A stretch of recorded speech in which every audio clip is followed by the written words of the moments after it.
నమస్తే Andhra Pradesh. Legendary NFL coach Vince Lombardi ఒకసారి ఏం చెప్పాడంటే, leaders are not born, leaders are made. అంటే నాయకులు పుట్టరు, నాయకులు తయారవుతారు అని చెప్పడం జరిగింది.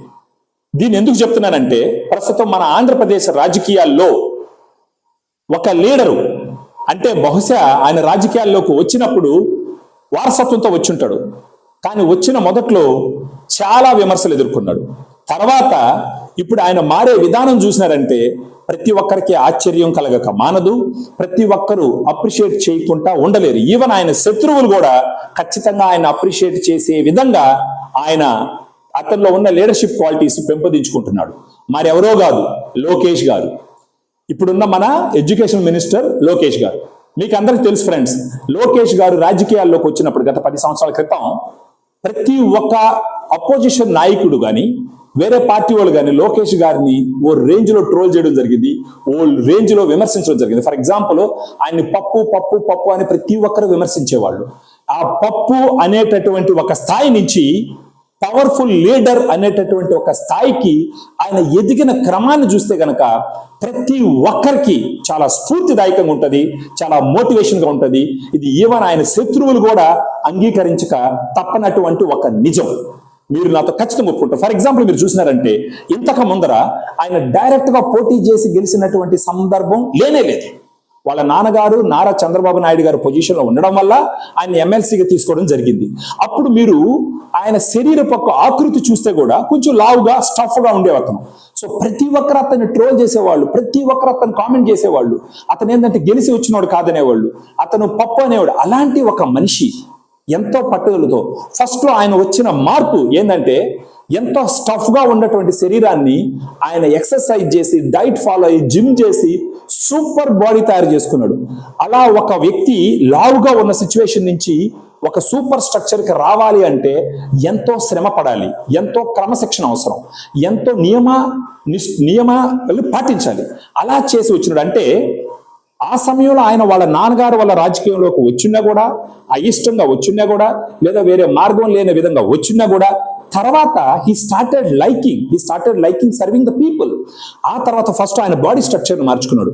అలా బాడీ స్ట్రక్చర్ని మార్చుకొని పర్ఫెక్ట్ గా తయారవడం వల్ల విమర్శకులకి ఆయన అదిరిపోయే రిప్లై ఇచ్చినాడు, ఐ క్యాన్ డూ ఎనీథింగ్ అని చెప్పేసి. తర్వాత ఏం చేసినాడు, అతను ఈ సమయంలో లాస్ట్ 5 సంవత్సరాలు వచ్చేటప్పటికి ఆయన ప్రజల సమస్యల మీద పోరాడడం మొదలుపెట్టినాడు. ఎలా మొదలుపెట్టినాడు, ఆయన పాదయాత్ర మొదలుపెట్టి ఒక్కొక్కరికి ఆయన ఇచ్చిన సమాధానాలు, పాదయాత్రలో అతను ఫ్యాన్స్ అడిగిన క్వశ్చన్లకు కానీ ఒక్కొక్కరికి ఆయన ఇచ్చిన సమాధానాలు అద్దరిపోయే సమాధానాలు ఇచ్చినాడు. ఫర్ ఎగ్జాంపుల్, ఇప్పుడు మీరు చూస్తే ఒక ప్రేక్షకుడు ఏమని అడిగినాడు, జూనియర్ ఎన్టీఆర్ గారు రాజకీయాల్లోకి వస్తే మీరు ఆహ్వానిస్తారా అని అడిగినాడు. ఆయన ఎంత పాజిటివ్ గా రిప్లై ఇచ్చాడంటే, నేను ప్రతి ఒక్కరిని రాజకీయాల్లోకి ఆహ్వానిస్తాను, ఆయన కూడా రావచ్చు, ప్రజాసేవ చెయ్యాలా అనేసి ఆయనకు శ్రద్ధ ఉంటే ఖచ్చితంగా రావచ్చు అనేసి చాలా పాజిటివ్ గా ఆన్సర్ ఇవ్వడం మొదలుపెట్టినాడు. ప్రతి దగ్గర అతను ఫ్యాన్స్ తో కలిసి సెల్ఫీలు ఇవ్వడం మొదలుపెట్టినాడు. అతను వాళ్ళ హయాంలో తెచ్చినటువంటి కంపెనీల దగ్గరికి వెళ్ళి సెల్ఫీ తీసుకొని what he wanted to convey to the Andhra public. ఆయన ఏం చెప్పాడు, మేము ఉన్నప్పుడు ఇవన్నీ చేసినాము, మేము వస్తే ఇవన్నీ చేస్తాము అని జనాల్లో ఒక భరోసా కల్పించడం కోసం పాదయాత్ర చేసి జనాలను మెప్పించినాడు. ఇవన్నీ జరిగినాయి. తర్వాత వాళ్ళకి ప్రత్యర్థులకి కొంచెం కంట్రోల్ లేకుండా ప్రవర్తిస్తూ ఉంటే వాళ్ళందరికీ ఏం చెప్పినాడు, ఎవరన్నా సరే అధికారులు, ఎవరన్నా సరే రాజకీయ నాయకులు పరిధులు దాటి ప్రవర్తించి చట్టాన్ని వ్యతిరేకించి చట్టాన్ని చేతులకు తీసుకుంటే మేము పవర్లోకి వచ్చిన తర్వాత వాళ్ళని చట్ట ప్రకారం శిక్షిస్తామని చెప్పి రెడ్ బుక్ అని చెప్పడం మొదలుపెట్టినాడు. అలా చెప్పడం ద్వారా ఏం చెప్పినాడు, ఆయన పార్టీలో ఉండే కార్యకర్తలకు ఒక భరోసా ఇచ్చిండు, మిమ్మల్ని ఎవరెవరైతే ఇబ్బంది పెట్టినారో వాళ్ళని వదలబోమానిచ్చి. అదే సమయంలో అప్పుడు ఉన్న రాజకీయ పార్టీ, అప్పుడున్న ప్రభుత్వం అండదండలు చూసుకొని రూల్స్ కి వ్యతిరేకంగా ప్రవర్తిస్తున్నటువంటి వాళ్ళందరికీ కూడా ఒక స్ట్రాంగ్ మెసేజ్ ఇచ్చినాడు. తర్వాత వాళ్ళ ప్రభుత్వం గెలిచింది, పవర్లోకి వచ్చినారు. ఇప్పుడు చూడాలా, ఇప్పట్లో ఆయన వచ్చిన మార్పు అన్ఇమాజినబుల్ మై డియర్ ఫ్రెండ్స్. ఆయన వచ్చిన తర్వాత ప్రజా దర్బార్ కంటిన్యూస్ గా చేయడం మొదలుపెట్టాడు. ఈవెన్ మీరు చూసినారంటే ప్రమాణ స్వీకారం రోజు నేరుగా పవన్ కళ్యాణ్ దగ్గరికి వెళ్ళి వయసులో పెద్ద తేడా లేకపోయినా కూడా ఆయన కాళ్ళకు మొక్కడం జరిగింది అంతమంది పబ్లిక్ ముందు. అంటే ఏం చేసినాడు, ఆయన ఈగోని తగ్గించుకున్నాడు. వాళ్ళ నాన్న సూపర్ డూపర్ పొలిటీషియన్ అన్న పరిస్థితి నుంచి పవన్ కళ్యాణ్ గారు వాళ్ళకి చేసిన సహాయానికి కృతజ్ఞతగా అందరు పబ్లిక్ ముందర ఆయన కాళ్ళకు వంగి నమస్కారం చేసినాడు. అంటే ఆయనలో ఉన్న ఈగోని తగ్గించుకున్నాడు. లీడర్ కి ఈగో ఉండకూడదు my dear friends. So he is transforming significantly. ఇతన్ని చూసి అందరూ ఇన్స్పిరేషన్ తీసుకోవచ్చు. ఒక జాబ్ ట్రయల్ చేసే వాళ్ళైతే, ఒక రాజకీయాల్లోకి వచ్చిన వాళ్ళైతే, ఒక వ్యాపారం చేసే వాళ్ళైతేమి, ఎవరైనా ఒక స్పోర్ట్స్ లో ఉన్న వాళ్ళైతేమి, ఒక మనిషి ఎలా మారతాడు అన్నది లోకేష్ గారిని చూసి ఇన్స్పిరేషన్ తీసుకోవచ్చు.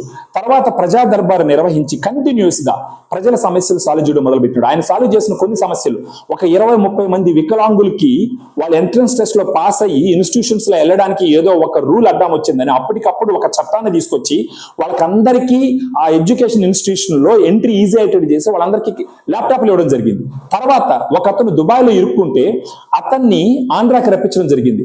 ఒక తర్వాత కర్నూలు జిల్లాలో కొంతమంది స్టూడెంట్స్ వాళ్ళ ఊరికి బస్సు లేదు అని చెప్పేసి అతనికి ట్యాగ్ చేయగానే ఇమ్మీడియట్ గా ఆర్టీసీ అధికారులతో మాట్లాడి వాళ్ళకి బస్సును అరేంజ్ చేయడం జరిగింది.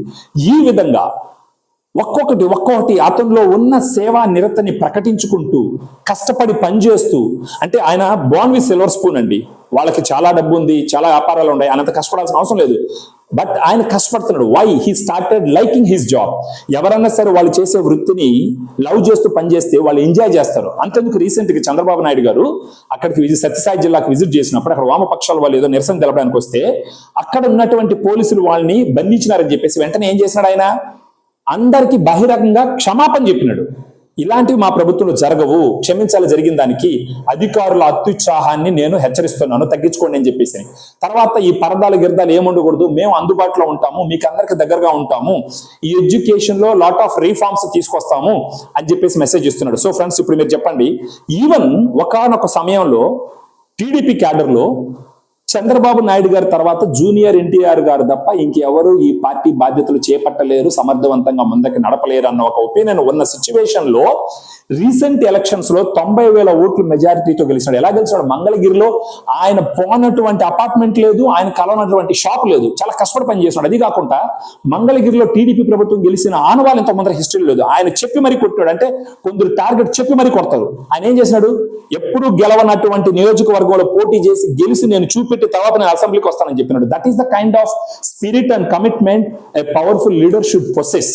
సో ఈ క్రమాలు, అతను ప్రవర్తించిన ప్రవర్తన, అతను తనను మార్చుకున్న విధానం, అతను చేసినటువంటి సేవ, అతనికి ఉన్నటువంటి కమిట్మెంట్ చూసినప్పుడు we feel to salute. Even Sai గారు, ఈయన జర్నలిస్ట్ సాయి గారు బేసిక్గా ఆయన ఇంకొక పార్టీకి అభిమాని.